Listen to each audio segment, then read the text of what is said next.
Olá, meus amigos, tudo bem? Bem-vindo a mais uma aula de ciências do Educa Belém.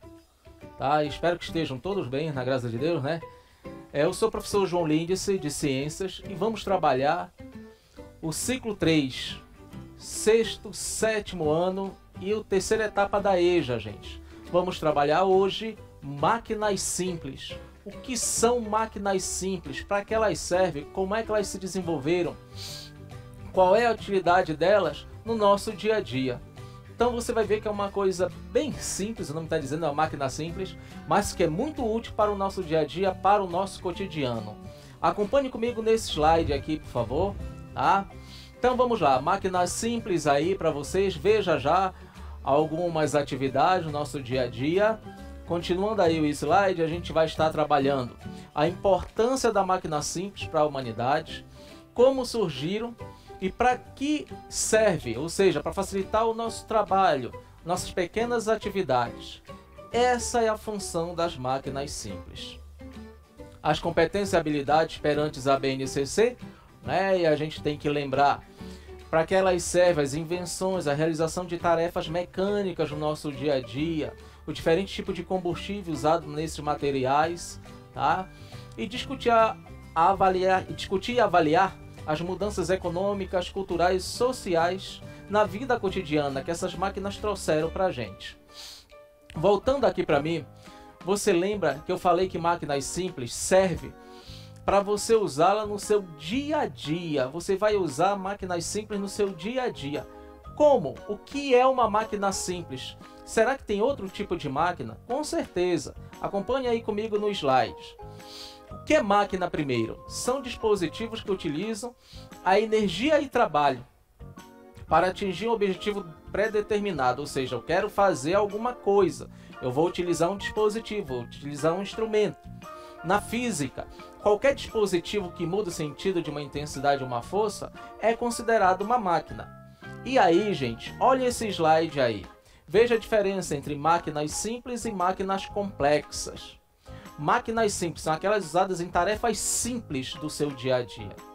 E aí a gente cita para você a alavanca, o plano inclinado, as polias, tá? Só alguns exemplos que a gente vai discutir mais tarde, vai esmiuçar isso aí para você mais tarde. As máquinas complexas, aí são aquelas que agregam muita coisa para que possa efetuar sua atividade. Aí você tem a linha de montagem de carros, né, numa fábrica, um carro que é uma máquina complexa, uma bicicleta que é uma máquina complexa, tá? E aí, olha só, máquinas simples são ferramentas ou instrumentos que facilitam o nosso trabalho, facilitam a execução de tarefas simples do nosso dia a dia, né? A função delas é diminuir a força que devemos aplicar, é reduzir essa força, é facilitar a nossa vida. E aí a gente tem abridor de garrafa, tesoura, saca-rolha, cortador de unha, martelo, como sendo máquinas simples. São máquinas que efetuam tarefas básicas, bem simples do nosso dia a dia. Tá? E aí a gente colocou para você aí, ó, classificação das máquinas simples, o tipo de máquina simples. As três básicas: a alavanca, as roldanas ou polias e o plano inclinado, tá? Olha aqui para mim, por favor. Então você vai acompanhar. O que vai ser uma alavanca? Tá aqui, ó. A alavanca está baseada numa barra reta em que ela vai funcionar, ela vai se mover sobre um apoio. Ela precisa ter um ponto de apoio. Então olha isso aqui, ó. Eu vou colocar aqui a alavanca. Então essa alavanca vai estar aqui, ó, num ponto de apoio. Para que ela serve? Imaginas que eu tenho um peso, eu tenho material pesado e quero deslocar. Eu vou colocar algo aqui, já que eu não consigo deslocar sozinho, e vou usar essa máquina simples, vou usar essa alavanca, vou fazer isso aqui, ó. Então quando eu faço isso, eu consigo deslocar aquele objeto com mais facilidade. E aí o seguinte, toda e qualquer alavanca, ela vai estar baseada nisso aqui, ó, numa barra. Ela vai estar baseada em 3 pontos: o fixo, tá? O apoio e a força potente. Então olha só o que eu vou dizer para vocês. O que é a força potente? A força potente vai ser isso aqui, ó. Vai ser a minha mão para tentar levantar o peso. O peso vai ser a resistência. Eu sempre vou ter uma resistência. E o apoio vai ser aonde eu vou colocar a alavanca, tá? Então fique esperto. A roldana ou polia é aquele instrumento em que você tem um eixo e dentro dele passa um sulco, onde você vai colocar uma corda, alguma coisa assim, para fazê-la rodar a polia, né? E o plano inclinado também caracteriza como sendo uma reta, em que esta reta vai levar alguma coisa de um ponto a outro, em que este ponto está no nível mais baixo e este está no nível mais elevado. Vai facilitar a tua vida para elevar esse peso. Acompanhe comigo aqui no slide o que você vê, ó. A alavanca, uma barra rígida, como eu disse, que deve estar apoiada a um suporte, um ponto de apoio. As roldanas, um disco que gira em torno de um eixo, né? O disco está lá dentro do eixo. E o plano inclinado é uma superfície reta que apresenta uma inclinação, facilitar a sua vida. Então tá aí os exemplos para ti. Aqui de novo, exemplo de máquinas simples que a gente vai esmiuçar. Alavanca. Gente, qual é a função dela? A gente precisa entender a função e a finalidade. Função da alavanca é multiplicar o valor da força, é aumentar a nossa força. Finalidade, aumentar a potência, aumentar a sua força e diminuir a resistência. Eu não estou conseguindo levantar uma pedra, eu uso uma alavanca para levantá-la. Tá? As roldanas ou polia, elas vão alterar a direção da força. E quando elas alteram a direção da força, elas facilitam a elevação de objetos pesados. Aí você vê um homem puxando o outro de dentro de um buraco por uma polia. Né? Você vê crianças ali brincando numa gangorra. Isso aí caracteriza uma alavanca. Plano inclinado, como eu disse, uma rampa. Né? Uma rampa que vai diminuir a força de você levar um peso, né? Um material de um nível mais baixo para um nível mais elevado.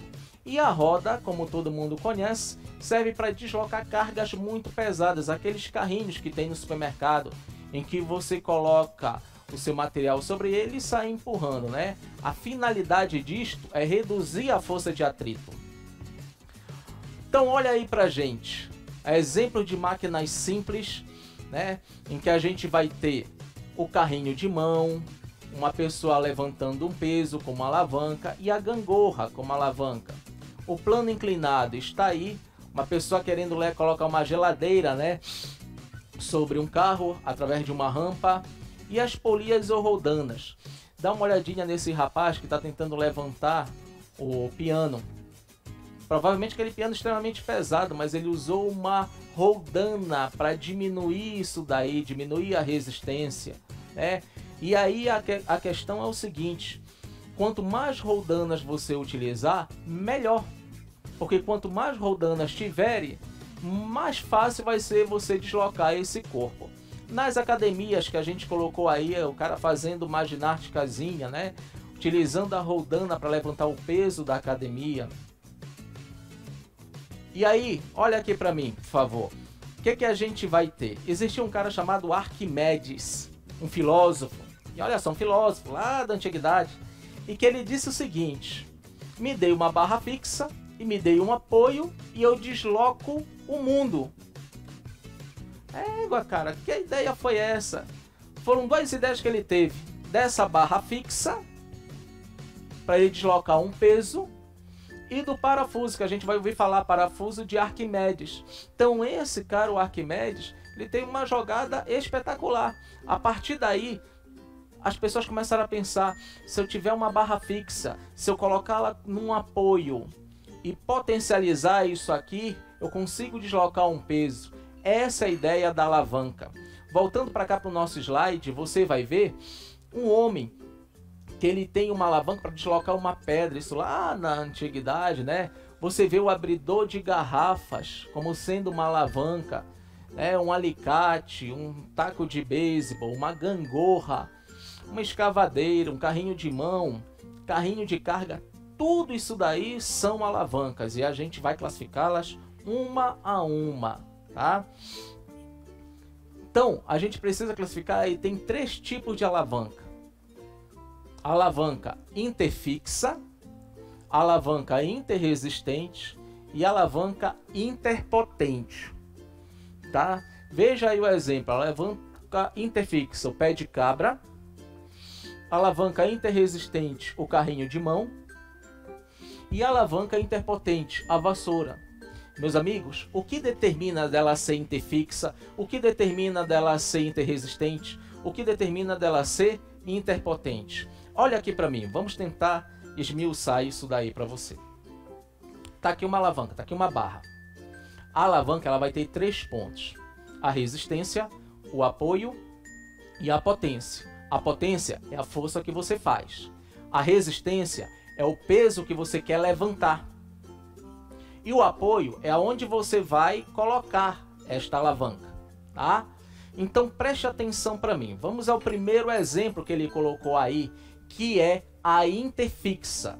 Interfixa por quê? Porque eu tenho a alavanca, o apoio dela tá aqui, ó. Aonde está a potência? A potência está na minha mão, ó. É a minha mão que vai forçar esse peso levantar. Então a potência está na minha mão. O peso tá aqui, ó, é a resistência. E o apoio tá aqui, ó, no meio. Como o apoio está no meio, o apoio está entre a resistência e a potência, a gente diz que ela é interfixa. É o pé de cabra, tá aqui, ó, um exemplo de pé de cabra, tá? Você vai pegar alguma coisa, vai tentar levantar, ó, é o pé de cabra, né? O martelo é interfixa. Voltando aos nossos slides, a gente vai ver aqui, ó, a interfixa, a gangorra, o martelo, o pé de cabra, a tesoura. Olha aqui para mim a tesoura, olha. Quando você vê uma tesourinha, olha, olha aqui para mim. Então eu tenho aqui, ó, o ponto de apoio.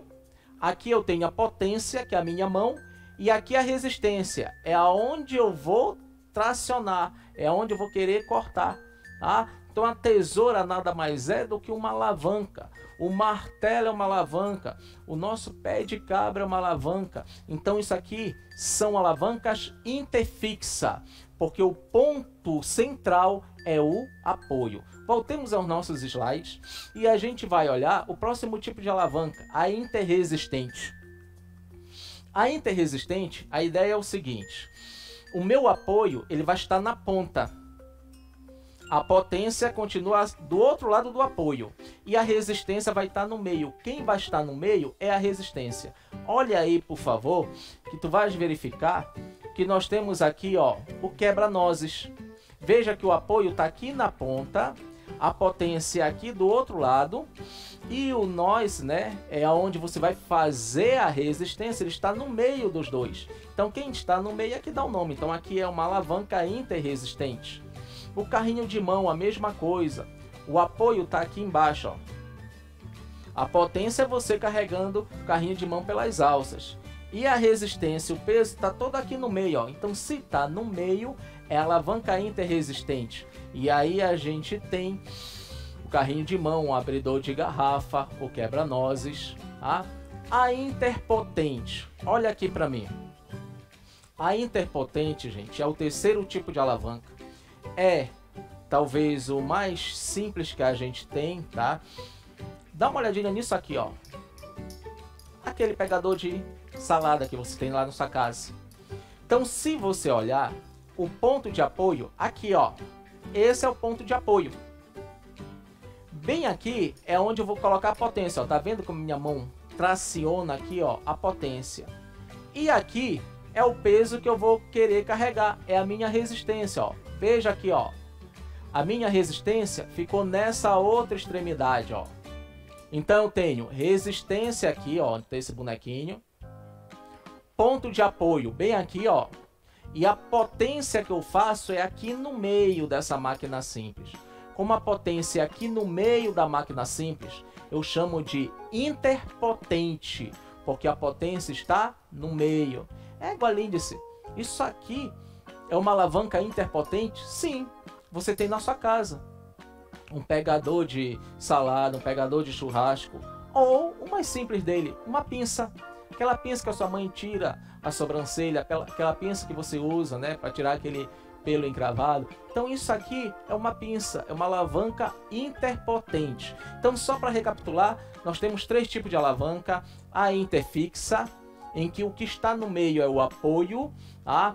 A interresistente, que o que está no meio é a resistência; a interpotente, o que está no meio é a potência, a força que você faz, tá? Voltando aos nossos slides, como interpotente, tá aí, ó, o cortador de unha interpotente, as pinças, como eu falei, o pegador. E aí é como às vezes eu não vejo isso em casa, mas você já viu uma vassoura. Então quando você vai varrer, você tem o ponto de apoio, que é a vassoura lá no chão. Você tem o cabo da vassoura, no final do cabo você segura e no meio da vassoura você esfrega. Então é esse aí, ó, a sua força está no meio da vassoura, a sua potência está no meio da vassoura. Por isso que ela é interpotente. A vara de pescar, quando você joga, você usa uma vara de pescar, que você joga a isca, você segura no meio da vara praticamente, né, para manter a sua força ali. A sua força está no meio, o ponto de apoio está aqui embaixo. Veja esse rapaz aí, meu amigo. Veja esse rapaz aí, como é que ele está aqui, ó, segurando a vara. O ponto de apoio dele está aqui na cintura dele. E ele segurando no meio da vara, quer dizer, uma alavanca interpotente. Porém, amigo, nós temos alavancas do corpo humano. Olha aqui para mim, só para a gente começar a discutir isso daí. Alavanca do corpo humano, 3 principais. Aqui você tem no pescoço, ó. Se você fizer isso aqui, ó, o pescoço desce e sobe novamente, desce e sobe novamente. Qual é a condição aí? Parece uma gangorra. O pescoço fica fazendo isso, quer dizer, o peso tá para frente. É a resistência. O que não deixa o teu pescoço cair? O músculo aqui de trás, o músculo do pescoço, ele é a potência, ó, que mantém teu pescoço para cima. E o apoio é esse ossinho aqui, ó, o ossinho da coluna, que se liga à cabeça. O átras que sustenta lá, né, a nossa cabeça. Então a cabeça vai para frente e vai para trás. Isso aqui caracteriza uma gangorra, parece uma gangorra. É uma alavanca interfixa. Os músculos do braço, né? Olha o seu braço. Quando você faz musculação, veja que você tem o peso aqui na ponta, o peso que é a resistência. Isso aqui, o seu músculo, é a sua potência. E o ponto de apoio é aqui o cotovelo, ó. É o cotovelo, tá? Também interfixa. Quando você coloca o apoio aqui, ó, para fazer a musculação, você tem a interfixa. Se ela estiver solta, se esse ponto de apoio aí vai ser outro, aí você não vai ser mais interfixa, você vai ser interpotente, tá, meus amigos? Você vai ser interpotente. No pescoço, a interfixa. Tá? Nos pés, você vai ter a interresistente, em que o apoio vai ser na ponta dos seus pés. Tá? O músculo vai ser a potência, que vai tentar levantar o seu corpo para frente. E quando você tiver o braço fazendo aquela musculaçãozinha para desenvolver o bíceps, né? Você vai ver que aquilo é uma alavanca interpotente. Continuando o nosso slide, a gente olha aí. Veja a alavanca interfixa do pescoço. Dá uma olhadinha, o movimento do pescoço que faz aí, meu amigo. Parece uma gangorra. Veja que eu falei no seu braço. Quando você tem um apoio para levantar o peso, esse apoio está entre a potência, que é o seu músculo, e o peso, que é o halter, que você faz o peso lá, né? Faz o exercício. Isso aí é interfixa. Interresistente. Veja a interresistente aqui nos pés. Veja o rapaz tensionando a batata da perna. É o músculo da batata da perna que eleva você. Só que o apoio está onde? Está na ponta dos pés. O músculo da batata da perna é a potência. Tá? E, logicamente, o dorso do seu pé vai ser a resistência. Então, ela é interresistente. A interpotente, como eu falei, quando você pratica o halter, né? Que você abaixa e levanta. Aqui, novamente, o pescoço, a gangorra, tá? Os pés, a interfixa, que lembra um carrinho de mão, a atividade do carrinho de mão. E a interpotente aí, que chamam de catapulta, né? Que é o seu braço, quando ele está solto, não tem apoio. Quando ele está solto, você não tem apoio em lugar nenhum aí. Tá? Então a força fica no meio do braço. Falando de plano inclinado, galera, olha aqui para mim. Plano inclinado, como eu disse, vai ser aquela linha reta, né? Uma barra, alguma coisa assim, que vai estar inclinada. Poxa, Lindsay, então isso facilita a vida das pessoas? Sim, facilita muito a vida das pessoas, principalmente a gente vai mostrar para vocês aquelas pessoas que têm deficiência motora, que têm um grau de dificuldade para se locomover. Olha aqui para mim no slide para a gente acompanhar. O plano inclinado ele vai facilitar elevar um corpo de um nível mais baixo para um nível mais elevado. Tá? A distância é maior, mas isso ajuda a gente. O importante é elevar isso daí. E aí a gente tem as rampas, tá aí as rampas em cima para você ver no slide. Isso aqui é a rampa levando um tonel, né? Você tem aqui na cidade, desculpa, no estado da Bahia, né? Então você tem o centro histórico lá da Bahia, em que você tem o bairro do Comércio, Pelourinho, tá? Você tem um plano inclinado em que você usa os bondinhos para deslocar as pessoas lá de baixo até lá em cima.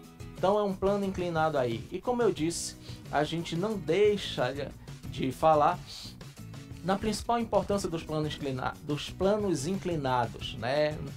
No nosso dia a dia, no nosso cotidiano. As rampas de acesso, que ajudam os deficientes, quem é cadeirante, que ajuda os mais idosos, que têm deficiência, tem comprometimento da sua locomoção, as grávidas. Então é muito melhor andar sobre uma rampa do que andar sobre a escada. A força que você utiliza na escada é muito maior, gente, é muito penosa. Então assim, é bem mais fácil, é bem mais útil você utilizar o plano inclinado, tá? Então quando você pensar em plano inclinado, pense primeiro em rampa de acesso, tá? Continuando aqui no slide, a gente fala das polias ou roldanas. Olha aqui para mim. A gente já viu um monte de polia por aí, tá? Um monte. Quando a gente sai pela cidade, a gente vê as construções e vê aqueles guindastes com aquelas polias imensas, jogando o peso de um lado para o outro. Quer dizer, aquele peso é muito difícil de você puxar. Eu tô lá em cima, vou puxar o peso. É horrível.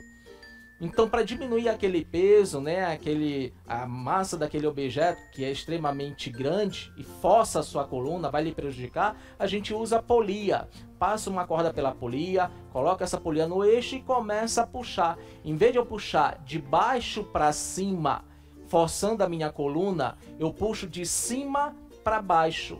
Isso é o efeito da polia, isso facilita a nossa vida, isso vai fazer com que eu possa deslocar esse material, esse peso com maior facilidade. Olha aqui o meu slide, aonde a gente vê polia. A gente vê polia, salvamento de uma pessoa, né, que caiu num fosso e precisa ser retirada. A gente vê polia no pão de açúcar, a gente vê polia no guindaste, tá? A gente vê polia aqui na tirolesa, tá? Os bondinhos de pão de açúcar nem se fala, né? E aqui a gente vê polia, olha, nas pessoas fazendo exercício físico, nas academias. Então a gente tem as polias aí, tá? Vale ressaltar para você que quando eu coloco uma polia, o meu peso reduz pela metade. Quando eu coloco duas polias, o meu peso vai reduzir a 1/4. Então, por exemplo, se eu tenho um objeto, olha aqui para mim rapidinho, por favor, só para a gente entender.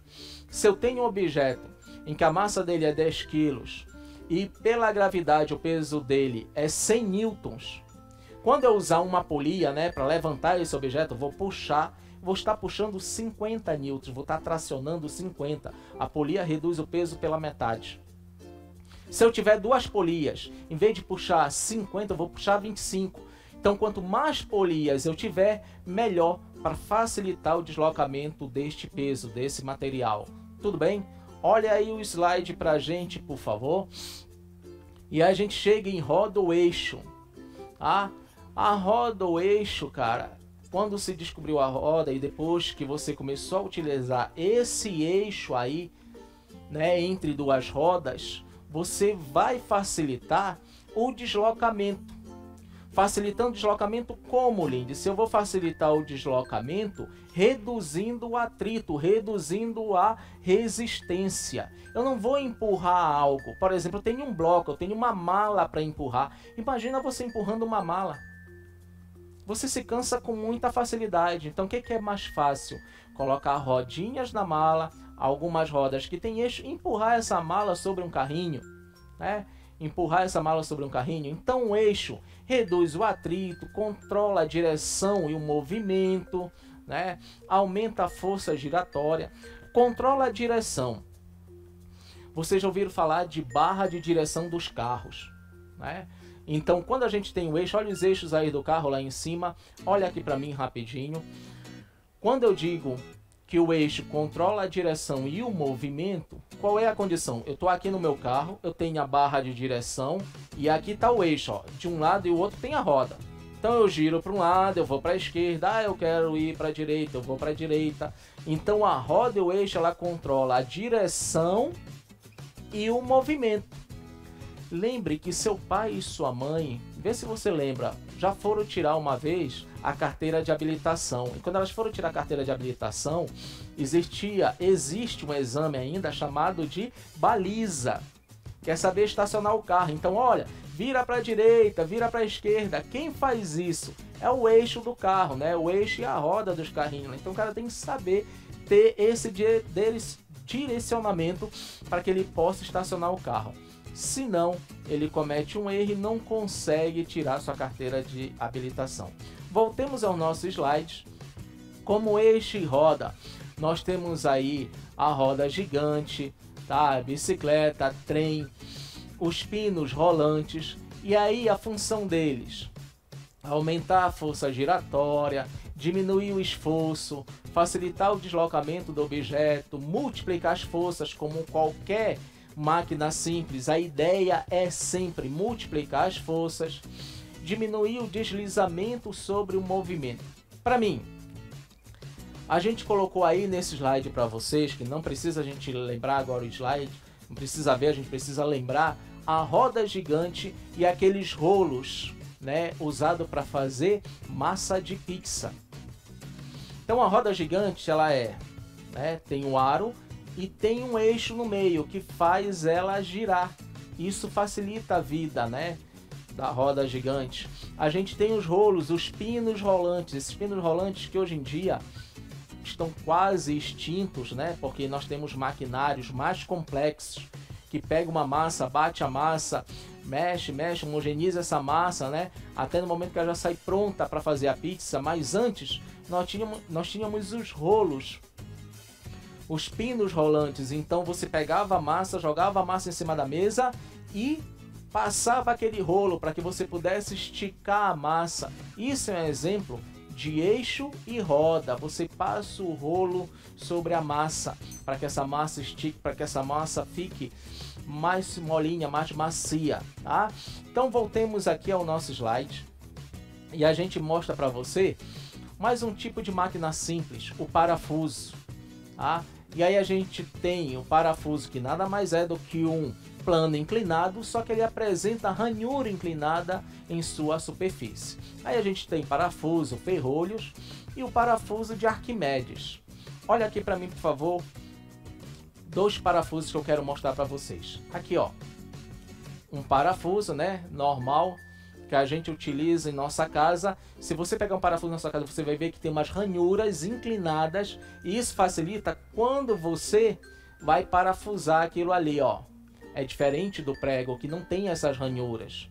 Olha isso aqui, ó. Não sei se dá para perceber aí. Isso aqui é uma broca. Quando eu giro, ó, ela tem umas ranhuras inclinadas, que é justamente quando a gente usa a furadeira, ele entra com maior facilidade, fura com maior facilidade. Isso é parafuso, tá? Isso é parafuso. Dentre eles, parafusos, ferrolhos, nós temos um parafuso chamado parafuso de Arquimedes. De novo Arquimedes, aquele que disse lá pra gente: me dá uma alavanca que eu desloco o mundo. O que diz o parafuso de Arquimedes? Ele deslocava a água dessa região mais baixa para uma região mais alta. Olha o nosso slide aí, ó. Então tá aí, ó, o parafuso de Arquimedes deslocando a água de uma região mais baixa para uma região mais alta. Hoje isso é usado em parques aquáticos para reaproveitar essa água. Olha aí novamente, usado em turbinas, usado em tratamento de águas residuais. Olha o parafuso de Arquimedes usado em máquina de perfuração. A gente tem a perfuração de poços artesianos, moedor de carne, parafuso de Arquimedes, a furadeira que eu já falei, tá? A cunha. A cunha é um tipo especial de plano inclinado, gente. E olha aqui para mim. A cunha. Olha só para mim. A cunha, como eu disse, é um tipo especial de plano inclinado.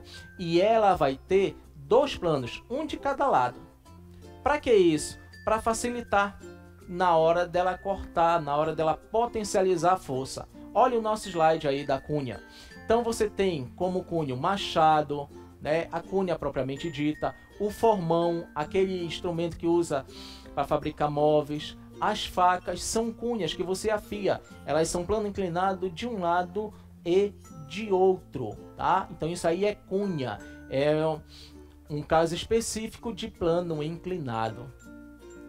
O próximo aí, a engrenagem. Então veja a engrenagem, ela é uma aplicação de roda e eixo, mas é uma aplicação também específica. Eu não uso só uma, eu uso várias. E aí, elas são denteadas, elas vão fazer o movimento para potencializar a força. A gente vê muita engrenagem aí nos motores de carro, a engrenagem das indústrias, dos maquinários tem engrenagem, mas a gente também não pode esquecer a engrenagem dos relógios. Olha aqui para mim, por favor. Se você olhar, quem tem esse tipo de relógio, que é o relógio analógico, não é o digital, quando você abre ele, leva para consertar, você tem um monte de engrenagemzinha bem pequenininha lá dentro, que vai fazer ele funcionar. É o que os caras chamam de máquina do relógio. Tá? Então são engrenagens aí, isso é um tipo de máquinas simples, tá? E para finalizar aí, eu queria dizer para vocês que essas máquinas simples, a principal característica dela, gente, é isso, é potencializar a força, é facilitar a tua vida, as tuas atividades, executar as tuas atividades no seu dia a dia. Não esqueça as 3 principais: plano inclinado com a nossa rampa, polias ou rodanas, né? Lembra as polias, lembra as rodanas e as alavancas, que são as mais comuns no nosso dia a dia.